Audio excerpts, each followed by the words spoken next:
जगतसिंहपुर जिला प्रशासन पक्षरु युग्म जन अभियोग शुणाणी शिविर तिर्तोल ब्लॉक कार्यालय ठारे अनुष्ठित हो जायछि। एही अभियोग शिविर रे जिलापाल श्री जे सोनाल उपस्थित रही जनसाधारण विभिन्न आपत्ति अभियोग शुणाणी करथिले। आज मोट 78 अभियोग पंजीकृत होइतिला।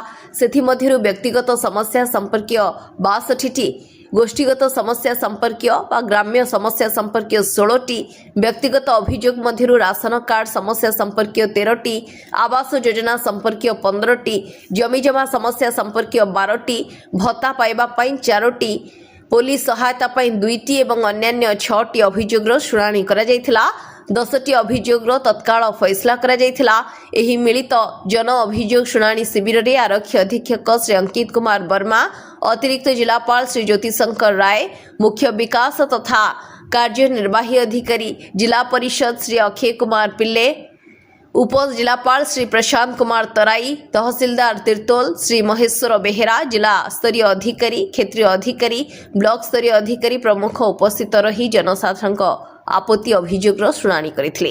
ब्यूरो रिपोर्ट विचित्र दुनिया।